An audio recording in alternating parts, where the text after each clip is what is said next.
Dans ce chapitre, nous allons voir les différents temps progressifs, c'est-à-dire les temps continus.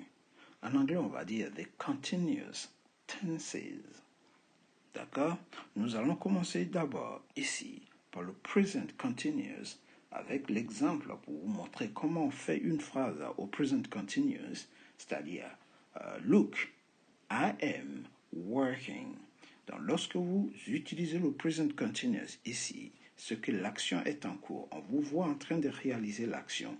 Look, they are playing football. Ils vont retourner la tête, ils vont voir l'action en pleine activité, les enfants en train de jouer. They are playing. Donc, nous allons faire une série de phrases avec le present continuous tout à l'heure. On revient ici sur le present perfect continuous. Le present perfect continuous avec un exemple de phrase. I have been working here for 2 years now.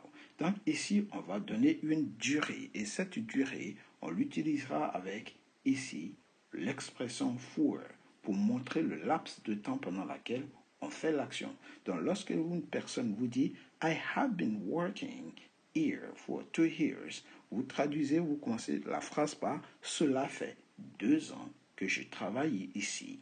Vous voyez, on peut demander à une personne, how long have you been living in Paris? Ça veut dire, cela fait combien de temps que tu vis ou tu habites à Paris? La personne va répondre en donnant la durée, I have been living in Paris for 2 years now. Cela fait 2 ans que j'habite ou que je vis à Paris. Donc, nous allons voir une série de phrases avec le present perfect continuous pour montrer le laps de temps, combien de temps nous avons passé dans tel ou tel endroit. On va parler de la durée. Nous verrons aussi le past continuous.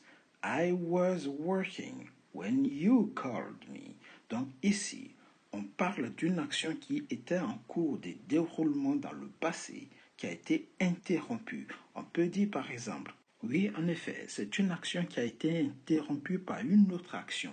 Le fait d'avoir appelé la personne a interrompu l'action de travailler. Donc la personne vous dit, I was working when you called me. Donc j'étais en train de travailler lorsque tu m'as appelé. Donc ici le when, ici vient montrer les deux propositions. Ici les propositions. C'est une proposition, c'est une phrase dans laquelle il y a un verbe. Donc ici on a un verbe. Ici, on a un verbe. Donc, ici, nous avons deux propositions. J'étais en train de travailler, tu m'as appelé. Donc, le fait d'appeler ici est venu interrompre l'action qui était ici. La personne travaille, deuxième action, tu appelles. Donc, la deuxième action vient interrompre cette action. Et les deux actions se passent dans le passé. Donc, c'est ce qu'on dit past continuous. Il y a une qui est ici past continuous et la deuxième qui est tout simplement au prétérit. On reviendra sur une série de phrases pour bien préciser l'utilisation du past continuous. Ici, nous avons past perfect continuous. Ça se traduit par I had been working for 2 days before he came. Donc, il y a deux actions. Je travaillais ou bien j'étais en train de travailler ou bien on peut aussi dire j'avais travaillé pendant 2 jours avant qu'il ne vienne. Donc, la personne montre ici le fait que vous soyez venu, c'est pas ça le problème. Mais la personne montre le laps de temps pendant lequel elle a exercé quelque chose. Et elle vous souligne que avant que vous ne veniez, c'est une façon de dire je n'étais pas entendu, j'ai travaillé avant que tu ne viennes. Mais j'ai travaillé pendant tel nombre d'heures. Vous voyez? I had been working for 2 days. On peut aussi dire j'avais travaillé pendant 2 jours avant que tu ne viennes. J'avais fait ça pendant tel nombre d'années avant que tu ne le saches. Vous voyez? Donc ici, c'est le past perfect continuous. Nous allons voir aussi le cinquième temps, le future continuous. Le future continuous, dans l'exercice ici, I will be working here late tonight. Donc, cette façon d'utiliser le future continuous, c'est pour nous montrer un emploi du temps. Dans l'emploi du temps, vous avez déjà coché des dates. Et grâce à ces dates, vous savez exactement ce que vous ferez le moment venu. Imaginons, tu sais que demain à 20h, il y a un match de football et que tu adores le football. Donc la personne va vous dire, if you call me, si tu m'appelles, I will be watching a football match. Je serai en train de regarder un match de football. C'est déjà prévu à 20h, tu sais exactement où tu seras. Je serai en train de, donc c'est sûr, alright, c'est programmé. Will be watching. Si vous travaillez demain, à 10h, vous dites à la personne, I will be working. Je serai en train de travailler. Si tu m'appelles, je serai au travail. Alright? Good. Donc, on fera une série de phrases avec ce ton pour vous aider à le maîtriser. Future perfect continuous. Le future perfect continuous. I will have been working for 10 minutes by the time you arrive. Donc, c'est une façon de dire d'ici le temps que tu arrives, j'aurai travaillé pendant 10 minutes. Vous voyez? Donc, la personne n'est pas encore arrivée, mais on sait que par rapport à la distance, on sait combien de temps telle personne aura fait sur le lieu ou pendant combien de temps telle personne aura fait l'activité avant que l'autre personne arrive. Donc ici, on anticipe le temps qu'on mettra par rapport à la distance, par rapport au calcul. Donc ici, c'est le future perfect continuous qu'on verra dans une, avec plein de séries de phrases pour bien expliquer, illustrer notre explication. Conditional continuous. Ici, on est dans le conditionnel, donc les deux temps du conditionnel. I would be working if it weren't raining. Une façon de dire, s'il n'était pas en train de pleuvoir, s'il ne pleuvait pas, je serais en train de travailler. On est dans l'hypothèse, dans l'hypothétique, on est dans l'imaginaire ici. On fait des hypothèses. All right? Ici, le conditional continuous est utilisé pour exprimer des situations hypothétiques ou des actions en cours dans le futur. Donc, vous voyez la formation, on met would be plus le verbe ing. Et ici, n'oubliez pas, comme c'est une condition, toute condition suppose qu'il y ait des si, c'est-à-dire if. Donc on peut aussi dire, on peut commencer à la fin et venir vers le début. S'il ne pleuvait pas, ou bien s'il n'était pas en train de pleuvoir, ici, je travaillerai tout simplement pour la rendre plus simple. Et pour finir, ici, nous avons Conditional Perfect Continuous. Exemple ici, avec le Conditional Perfect Continuous, I would have been working. If I had been searching, I would have been working. If I had been searching. Ici, on peut inverser la phrase en commençant par si. Si j'avais cherché, je serais en train de travailler, tout simplement. Ou bien, si j'avais cherché, j'aurais travaillé. Vous voyez, on est tout simplement dans une condition et la condition c'est le if. Dans cette première partie, c'était pour vous donner une vision panoramique de l'ensemble des temps du continu, les temps progressifs. Nous allons voir les exercices pour illustrer tout ce que nous venons de dire. Mais avant tout, abonnez-vous, likez et partagez. Abonnez-vous surtout. Abonnez-vous pour ne rater aucun contenu, aucune vidéo. Et surtout, merci pour votre contribution, merci pour vos efforts et courage. On y va pour les séries de phrases. Here we go.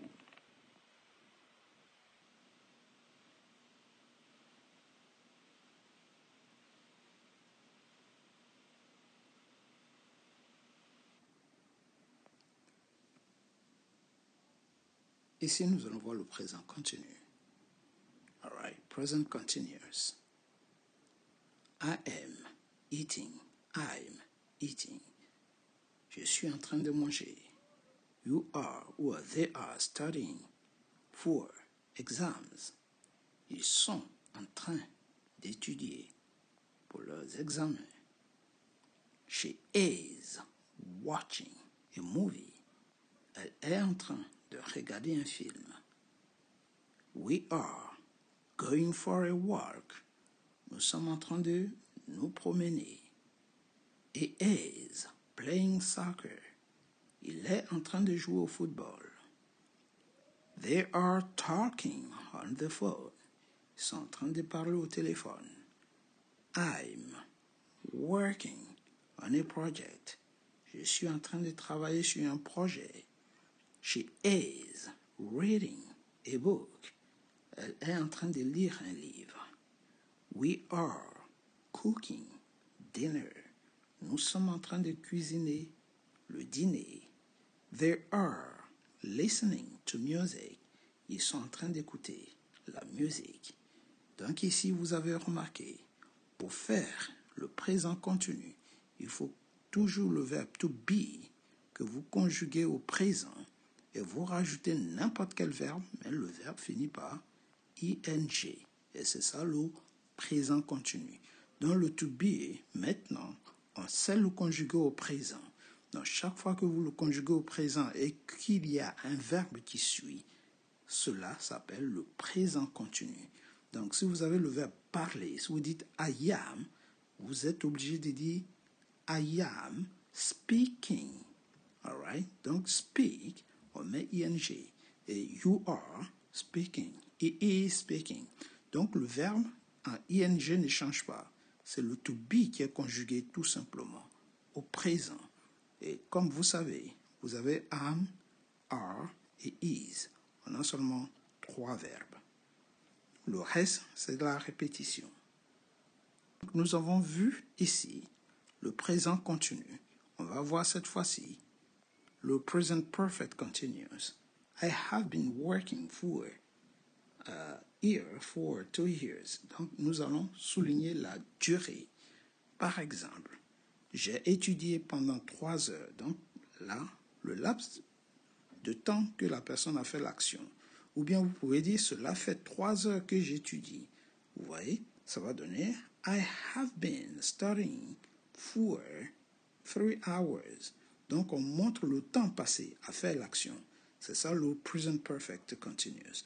Donc, la meilleure façon de traduire ce temps, vous pouvez dire cela fait, ou bien j'ai étudié pendant, ou bien j'ai fait telle chose pendant.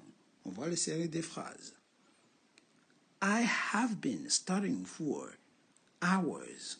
J'ai étudié pendant des heures, ou bien cela fait des heures que j'étudie. They have been working on this project all weeks. Ils travaillent sur ce projet toute la semaine, ou cela fait une semaine, cela fait des semaines qu'ils travaillent sur ce projet. She has been learning French for 6 months. Elle apprend le français depuis 6 mois, ou bien cela fait 6 mois qu'elle apprend le français. Ok? Donc, utilisez cette formule, cela fait, et ça rend la phrase plus facile. Et n'oubliez pas de mettre le verbe au présent ou tout simplement ici, au passé composé. Le temps que vous mettez n'a pas vraiment d'importance parce que c'est la durée qui attire l'attention des gens. We have been waiting for the bus since this morning. Nous attendons le bus depuis ce matin, ou bien cela fait presque une journée que nous attendons le bus. All right. Toute une matinée, on peut dire, pardon. He has been playing the guitar for hours. Il joue à la guitare, ou il joue de la guitare depuis des heures. Donc, la construction est toujours la même chose. Ce soit have been quand le sujet est au pluriel ou has been quand le sujet est au singulier. Donc, là où vous avez ici she qui veut dire elle, he qui veut dire he, donc he has been, il. Tout le reste, c'est have been, et chaque fois vous voyez she ou he ou it, c'est ça, toujours has. Donc on a le has avec he, she et it. Tout le reste, c'est have been. Et n'oubliez pas, la durée est représentée par les prépositions for, since, ici, for, et ainsi de suite. For, ici, since, ici. D'accord? I have been working on improving my English skills for 2 years. Vous pouvez continuer avec for. Quand il n'y a pas for dans la phrase, vous pouvez rajouter le for et ça passe à tous les coups. Et ainsi de suite. We have been saving money for our vacation. Donc, nous économisons de l'argent pour nos vacances. Ou bien, they have been living in this city since last year. Ils vivent dans cette ville depuis l'année dernière, et ainsi de suite. Alright? Donc, le present perfect c'est construit toujours avec have been ou bien has been, et le verbe qui suit, vous mettez tout simplement ing. Alright? Et pour traduire facilement, mettez toujours en début de phrase cela fait, et ça va plus vite pour la traduction. Donc, ici, nous avons vu present perfect, present continuous, present perfect continuous. On va voir le past continuous. I was working when you called me. Ici, c'est l'équivalent de l'imparfait. Je travaillais quand tu m'as appelé. Donc, le fait d'appeler est venu interrompre l'action qui était en cours, d'où l'imparfait. Donc, ici, on va vous donner quelques séries de phrases pour vous aider. C'est parti. Number 1. They were playing soccer. Ils jouaient au football. When it started raining. Lorsqu'il a commencé à pleuvoir ou il s'est mis à pleuvoir.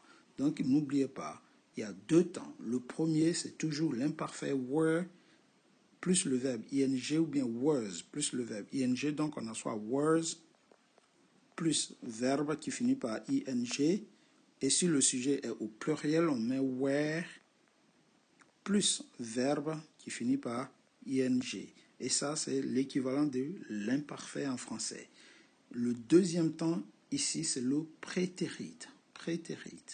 Donc, il faut 2 temps, 2 propositions. Donc, ici, le prétérit vient couper l'action qui se déroulait dans le passé.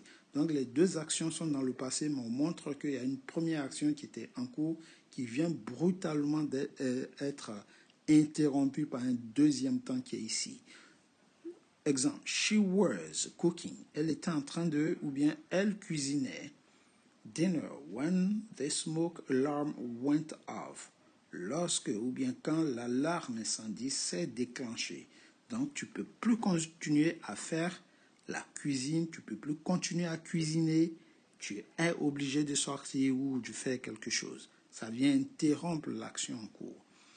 We were watching a movie when the doorbell rang. Nous regardions, on peut aussi dire, nous étions en train de regarder la télé ou un film quand la sonnette a retenti. Ok? He was walking his dog when he bumped into an old friend. Donc, il promenait son chien quand il est tombé sur un vieil ami. They were having a picnic in the park when it started to get dark. Donc, ils étaient en train de pique-niquer dans le parc quand il a commencé à faire sombre. Et I was reading a book when I heard a loud noise outside. Donc, je lisais un livre quand j'ai entendu un fort bruit ou bien un bruit fort dehors.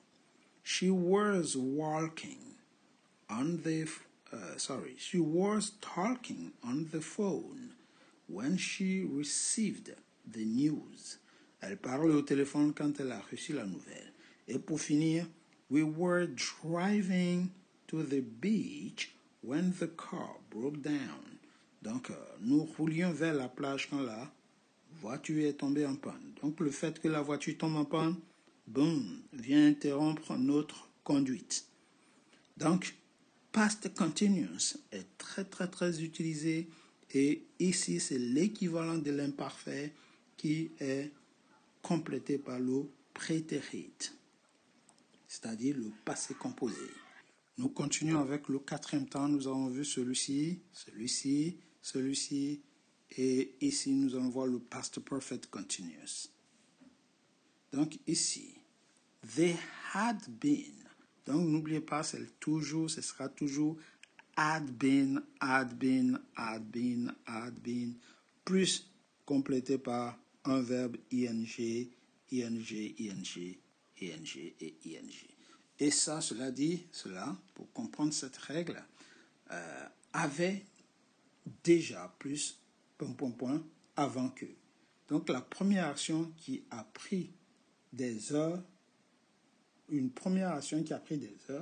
mais c'est réalisé et achevé avant que la deuxième action ne se produise.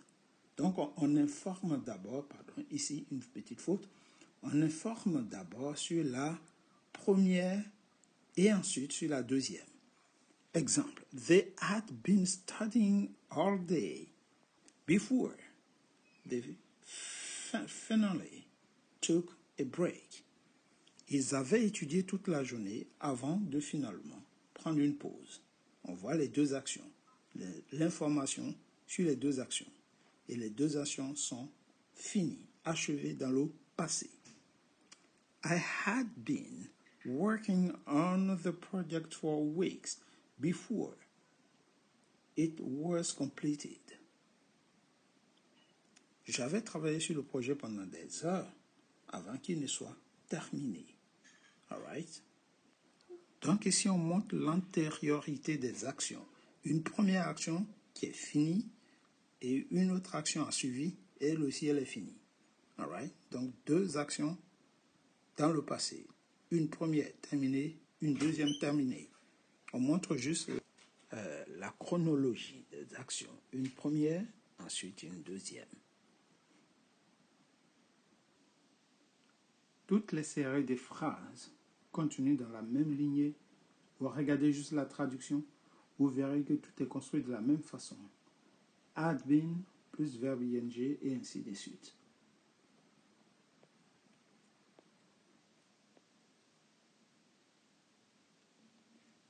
Future continuous. Ici, nous sommes dans un emploi du temps, un calendrier, un emploi du temps dans lequel on prévoit ce qu'on fera dans le futur parce que c'est déjà prévu. Donc, c'est will be plus verbe ing et on va vers le futur. I will be studying all the evening. Je serai en train d'étudier toute la journée. Si jamais tu m'appelles, c'est ce que je serai en train de faire. They will be traveling to Paris next week. La semaine prochaine, tu essaies de les joindre. Ils seront en train de voyager à Paris. She will be working late tonight. Elle sera en train de travailler ce soir si jamais tu essaies de la joindre. Donc, vous voyez, on l'a déjà vu tout ça. C'est tout simplement des programmes, des choses prévues dans le futur qu'on fera à une date bien déterminée. On sait exactement si jamais quelqu'un nous interroge, on sait exactement, on saura exactement à ce moment précis dans le futur ce qu'on fera. Future perfect continuous. By the time she arrives, all right, by the time she arrives, I will have been waiting for 2 hours. D'ici son arrivée, j'aurai attendu pendant 2 heures. Ici en français, on est dans le futur antérieur. Donc on montre le laps de temps que on mettra, le temps qu'une autre personne fasse telle ou telle action. Donc on est tout simplement en train de chronométrer quelque chose pour montrer que on aura ce laps de temps qui se sera écoulé avant que l'action ne s'achève. They will have been living in that house for 10 years by next month. Donc, d'ici le mois prochain, ils auront vécu dans cette maison pendant 10 ans. Donc, pour qu'on sache exactement le nombre d'années cela fera, il faut tout simplement se référer à une date bien précise. Et on sait tout simplement que ça fera tel nombre d'années. C'est une façon de dire d'ici le mois de janvier, j'aurai tel âge. Ouais, et ainsi de suite. By the end of the year, d'ici la fin de l'année, I will have been working in this company 4 or 5 years. D'ici la fin de l'année, j'aurai travaillé dans cette entreprise pendant 5 ans. On monte la durée. D'ici l'année prochaine, c'est-à-dire dès que l'année prochaine arrivera, on saura exactement le laps de temps qu'on aura passé dans un endroit bien précis. On est exactement dans le futur antérieur. Donc en français, lorsque vous conjuguez un verbe au futur antérieur, vous conjuguez le verbe avoir au futur et vous rajoutez le participe passé tout simplement du verbe donné. J'aurai mangé, tu auras mangé, il aura mangé, nous aurons mangé, vous aurez mangé, j'aurai vu, tu auras vu, il aura vu, et ainsi de suite. C'est ça le futur antérieur. Vous conjuguez le verbe avoir au futur et vous mettez le participe passé du verbe donné. Si c'est l'auxiliaire être, vous conjuguez aussi l'auxiliaire être au futur. Vous rajoutez le participe passé du verbe donné, vous êtes au futur antérieur. Ouais. Et le futur antérieur, c'est tout simplement, on vous envoie dans le futur pour vous montrer telle ou telle chose, le nombre d'années on aura passé à un endroit bien précis dans le futur, à tel moment, à un moment bien déterminé. Donc, c'est pour ça qu'on commence toujours la phrase souvent par l'expression by the time. By the time you wake up. D'ici ton réveil, j'aurai cuisiné le petit déjeuner pendant 1 heure. Vous voyez, d'ici ton réveil, cela fera 1 heure que je suis en train de faire le petit déjeuner. Vous voyez, donc on est toujours dans le futur. Mais lorsque vous avez by the time, plus ... ça veut dire tout simplement qu'il faut mettre le verbe au futur antérieur. Ok? They will have been studying French for 6 months by the time they travel to France. Donc on peut aussi inverser. On peut commencer par le futur antérieur et finir l'expression par by the time they travel to France. Donc n'oubliez pas, lorsque vous mettez by the time, vous êtes toujours en train de montrer que vous cherchez à déterminer le laps de temps que quelqu'un aura mis pour faire telle ou telle chose. La structure est figée, c'est toujours, le plan, est figé, c'est toujours will have been plus verbe qui finit par ing et c'est tout. Ici, nous avons le conditional continuous, le conditional perfect continuous que nous avons déjà vu. Vous regardez bien la construction. On n'aura pas le temps de bien définir des exemples de phrases avec le conditional perfect continuous. Et ce sera tout pour aujourd'hui. N'oubliez surtout pas, si vous avez aimé, abonnez-vous, likez, partagez. Nous reviendrons en détail sur le conditionnel, qui est un peu particulier. Merci pour votre attention et vos écoutes. Take it easy, guys, and see you next time. Goodbye.